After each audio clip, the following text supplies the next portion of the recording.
Well, welcome back to another episode of the Financially Free Journey podcast, where we aim to dispel the seemingly complex topic of personal finances and money management, debt, savings, investing, retirement, and growing and optimizing your small business. Now, today I am bringing on Rachel Anderson, and she is the Chief Marketing Officer at Virtual PBX, who has been such a gracious sponsor of this show. So, nearing 8 years with the company, her original position and professional background is actually in graphic design and front-end development. So for those past 8 years, she has taken full advantage of remote work. So, something that all of us are just loving these days, right? And moving back and forth across the country. She was in California and New York, and now she's in Minnesota, and even included a year-long stint in Peru. Now, I mean, I want to go move to Peru now, Rachel. So you've inspired me. Welcome to the show. How are you doing today? Doing really great today, Courtney. Glad to be with you. Oh, I'm excited because you know what? When it comes to growing your business, I think a lot of people get stuck in this rut where it's like, okay, I've started my business. Now I'm trying to grow my business and optimize, and it seems like a big hurdle that you have to cross to get from one phase to the next, right?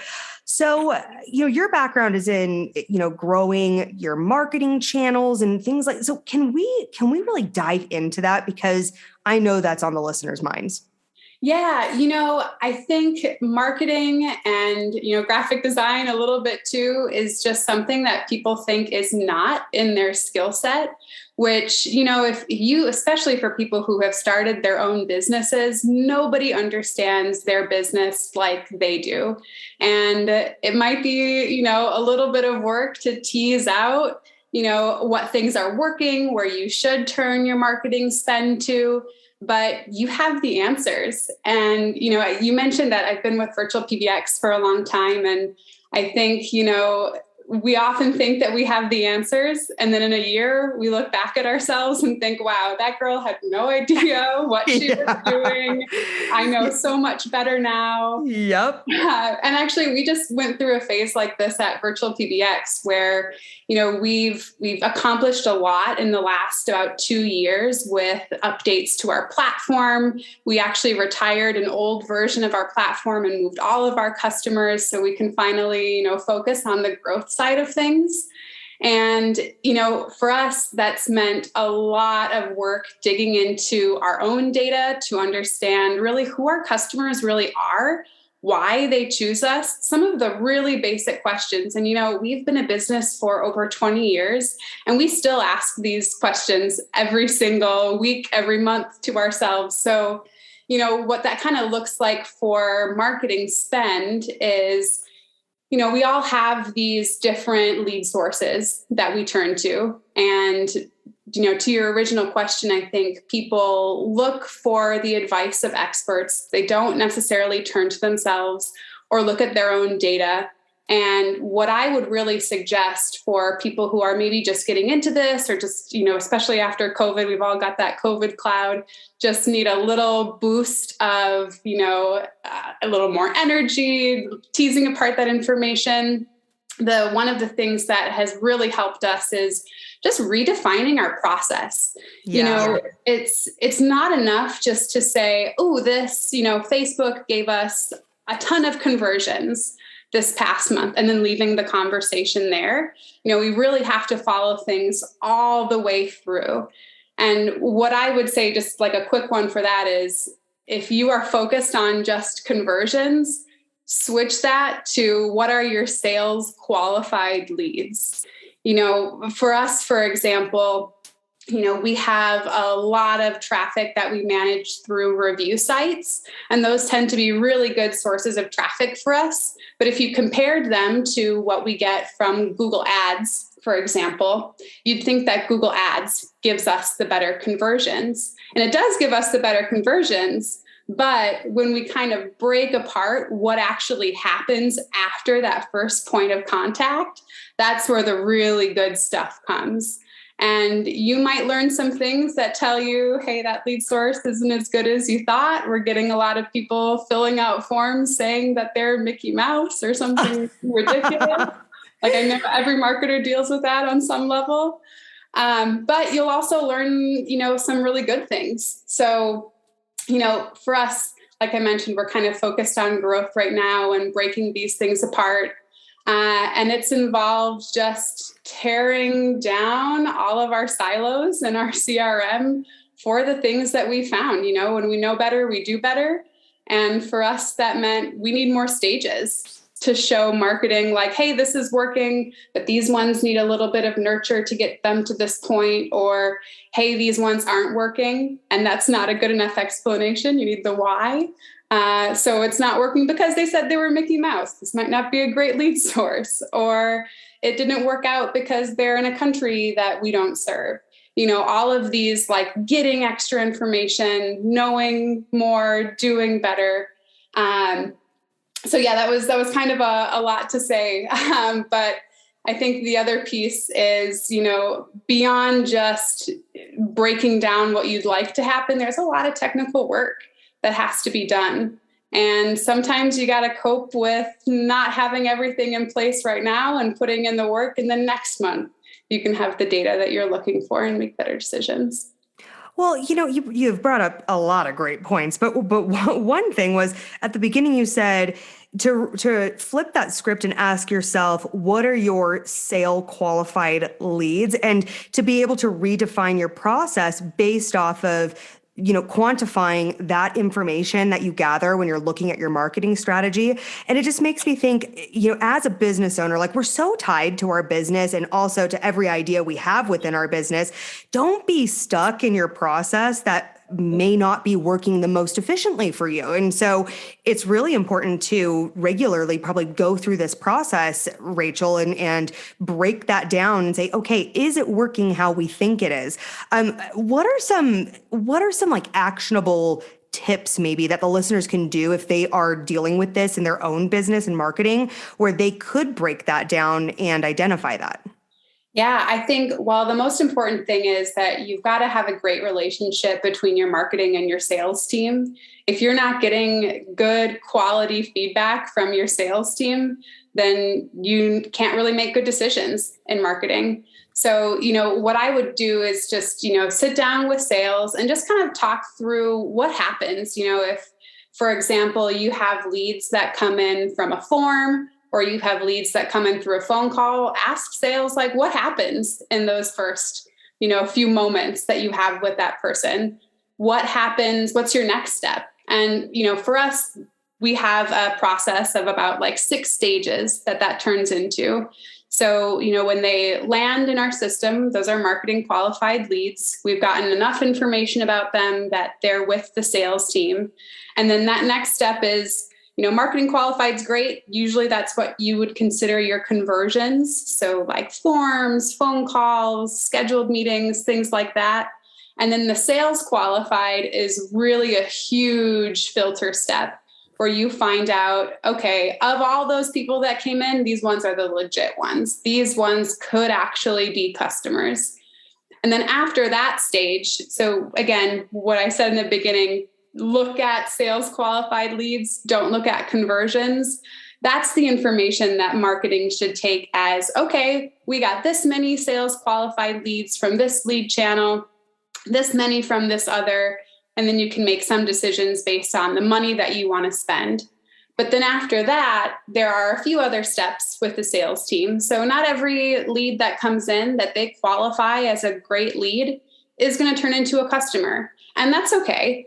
Can't win them all, but we've learned a little bit of something about that particular lead that we can take for future leads. So beyond that stage, there are a few more, it eventually ends up in a win, hopefully. But between that, of course, there's some negotiation that takes place if a quote was sent to them. And then the helpful piece of information too is like, why? Why did we win it? Why did we lose it? Was it that person wasn't ready yet? Maybe we can talk to them in a couple of months and let's make sure to get a process in place so we do. Was it features? Was it price? Is there anything that we need to, report upwards and maybe work on our product? Basically, adding all this information, and I would also add that doing it in a way that's systematized, will be extremely helpful. If you can take the time to build that process into your CRM or whatever lead management process that you use, it's so much easier to just go where the data is already there. Again, it takes a little bit to build the process, but once the process is working, it's the end of the month here. So in like 2 days, I'm going to be just pressing a button, and then I'll be able to see all this data across all the lead sources for the past month. Again, it took a while to build it, but now I can just press a button.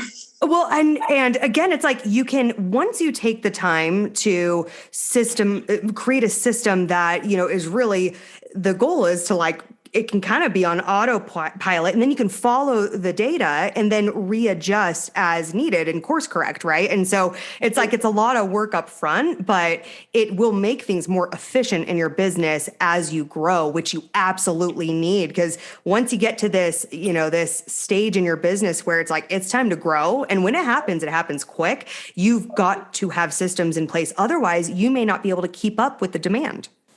Totally. And I would also add to that you have to never stop asking questions.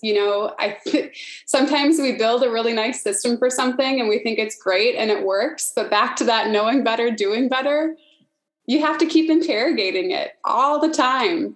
Yes. And there are little pieces too that I think people forget about. We always look at how much money we spend and how much ROI we get out of something. No one ever misses how many sales that were made.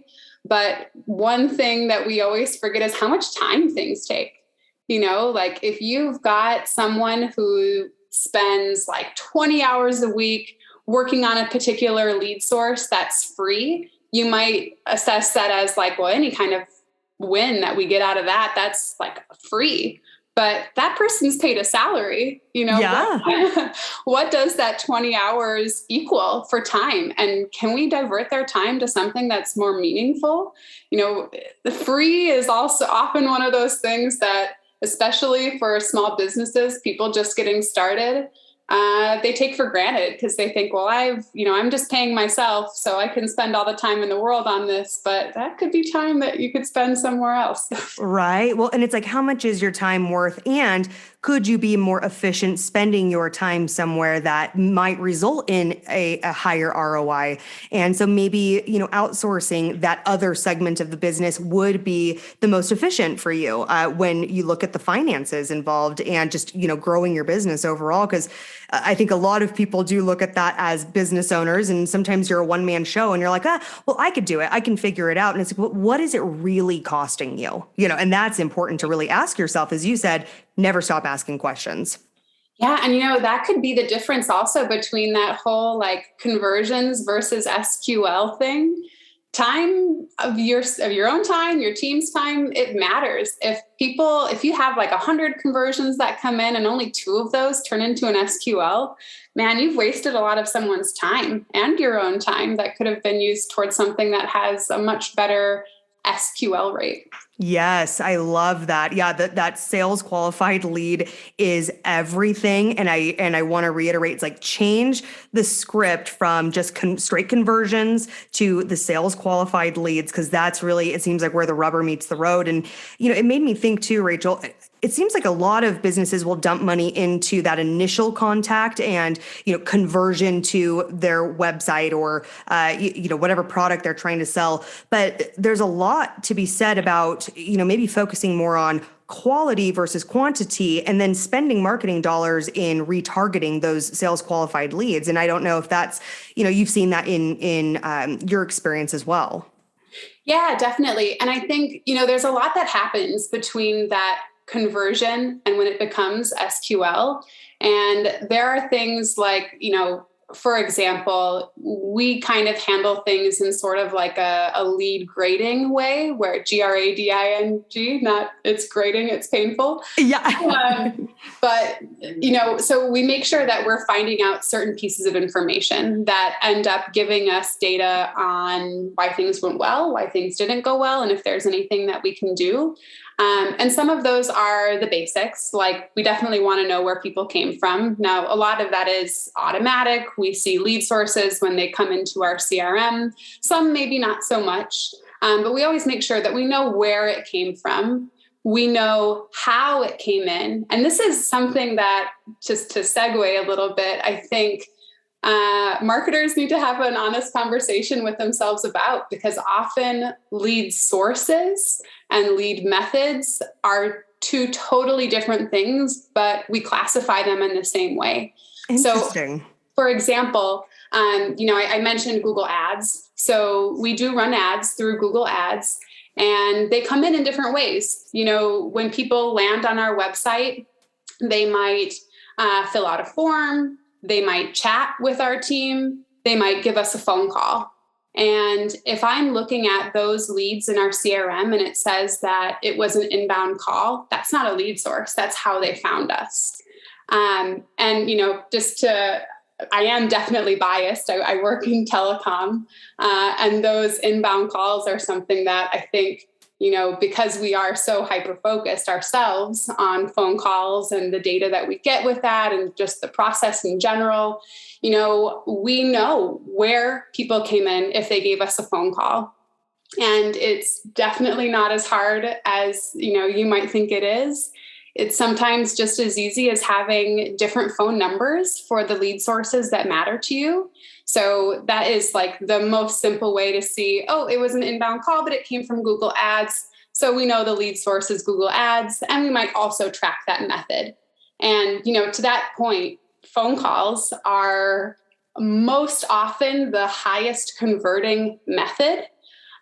So it's definitely something that you want to track. They're the most often converting, and typically they have a higher order value too.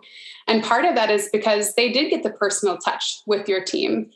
The team was able to, explain to them what this product is, what they might need, how it can better serve them. But back to the conversation, separating lead source versus lead method. Knowing what industry someone's in. Some of these are specifics for our B2B industry, but, you may have some other, metrics that you're counting to.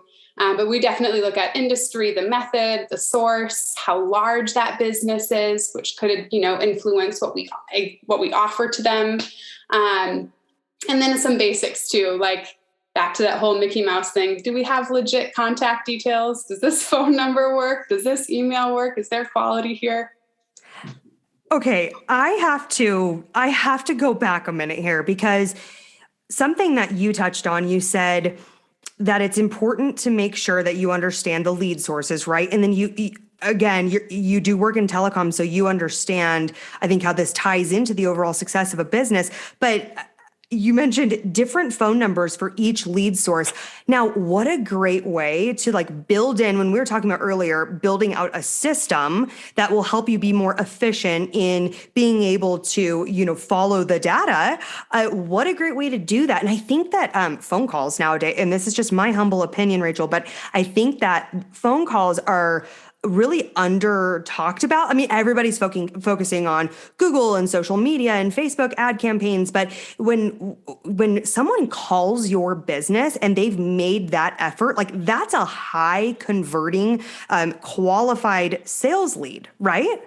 Totally. And I think that some people have sort of an outdated mentality of what a phone system actually is. They think it's just like, you had your rotary phone and it just you work with the phone company and they get it set up for you. But, these days, the amount of information that can be provided to you as a business with phone calls is massive. It's super helpful. So I'll just kind of explain, one of the ways that we do this. So like I mentioned, we do have different phone numbers for different lead sources. And that's not just for us on the data side of things, that also helps our sales team. So when they get a phone call and it's coming from our Google Ads phone number, they have a little bit of pre-penned information that they get that shows this is a phone call coming from Google Ads, and they don't have to memorize the number. That's just text that appears on their phone when they answer it. So that already gives them some pretty good intel for what this conversation is going to be like. If they came from Google Ads, we're expecting that they have a pretty particular question. They have something that they they asked Google and they're trying to find an answer. If they're coming from a review site and they see, hey, this is coming from a review site, then they also know they're probably looking at some competitors. So let me, be prepared for this call and talk about why virtual PBX instead of some of these different competitors. So on one side, it just prepares the sales team for what they're about to receive. And then just the how it actually works in the background. So we do have different phone numbers chosen. And, marketers can do this in a variety of ways. Sometimes it depends on, just how technical you feel or how easy you want things to be. So the easiest way to do it is if you've got a landing page that you're driving traffic to from one particular lead source, put that particular phone number on the page. Easy enough, right? Right. You could get a little bit trickier with it. So, one tool that I really like, it's called If So. But there are others out there that basically let you on your website see where the traffic came from. And then based on where that traffic came from, you can use dynamic content blocks that will show different information based on that. So it could say, hey, if this traffic is coming from Google Ads, show the Google Ads number. If it's coming from this review site, show that review site phone number. So getting those phone numbers ready for that traffic is plenty easy, and there's a lot of ways to do it. But then you have marketing has all the information they need. And then it can get really interesting too, where, because now you have these divided phone call traffic into different lead sources in your system, you can start to pull some information on those. Like, how long are these conversations? Are they longer for any particular source or another? Do we see that actually a lot of people are hanging up really quickly? Maybe we've got some wrong numbers coming in here. Better go look at Google Ads and see if we are accidentally bidding for a keyword that doesn't make sense for us. So you can see some information like that. And then, of course, the real secret sauce is getting that integration with your CRM.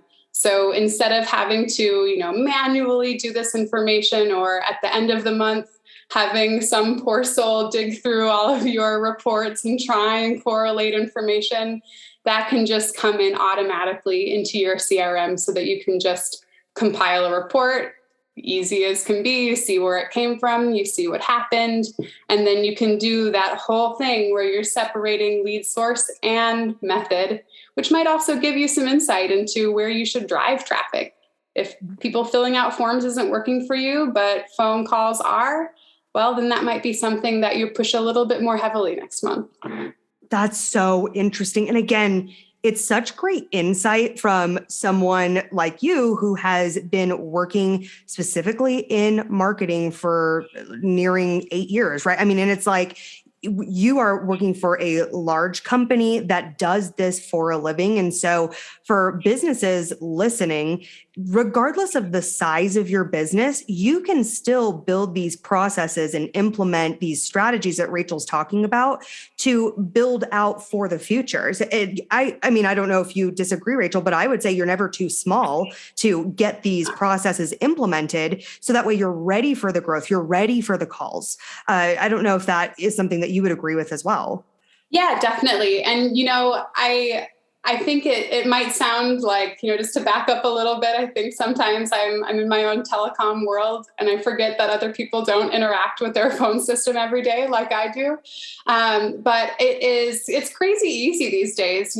We have customers who are very small, less than 10 people, and they have more phone numbers than they have people. And it's because, they've found that there is value in tracking these things differently. And, you might have other reasons too, so I was talking about the marketing side of things, but it also might make sense, for example, if you are, especially small companies that operate, over the internet, especially e-commerce companies who want to give some kind of local impression in different areas.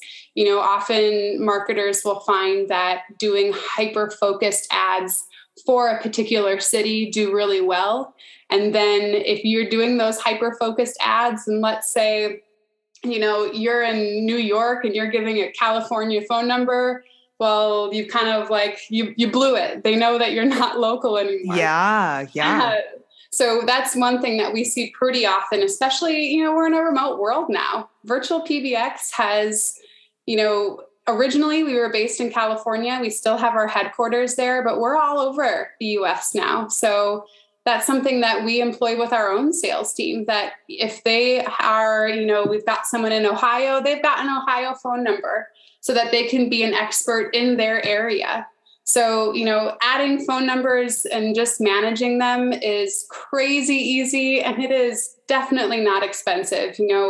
I think across all of the plans that we offer, everyone includes at least 3 phone numbers, and adding more isn't that much. So it could be something that really just helps you see in more clarity what's going on, instead of just lumping everything into one bucket, because we don't really learn a whole lot when we lump everything together.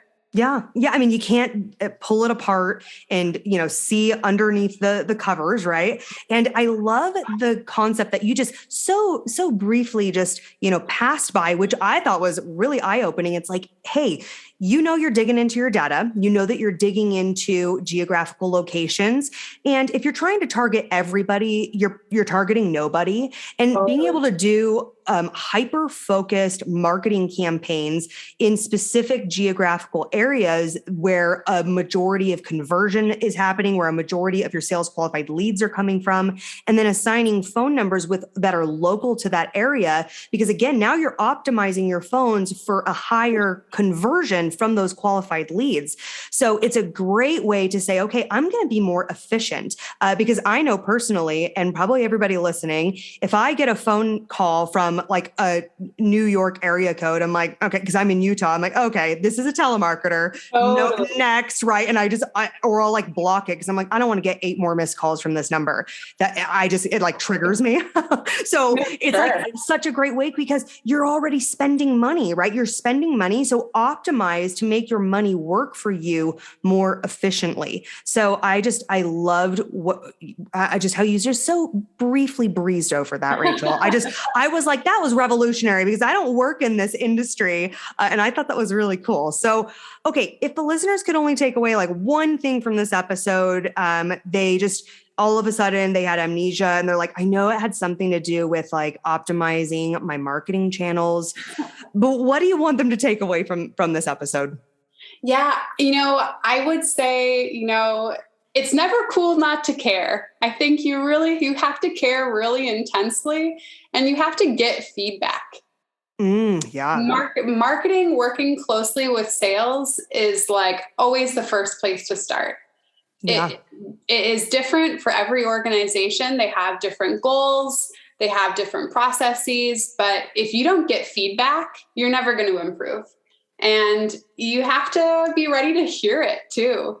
I think sometimes we're very good at, like asking for feedback, not hearing what we want to hear, and then doing whatever we want to do anyways. I love it. It's like when big corporations send out, like they want, it's like employee sponsored or surveys, right? And they're like, we want your feedback, but then literally they just do what they were planning on anyway. And you're like, was that just to make us feel like we were a part of this? But be receptive and willing to make change once you receive feedback that makes sense for the business. And, I think one really great go-to is, if you get feedback you weren't prepared to hear, and maybe you don't believe it, and there might be like a valid reason why you're a little bit skeptical about the feedback you've received, you can always test something, and be prepared to be surprised.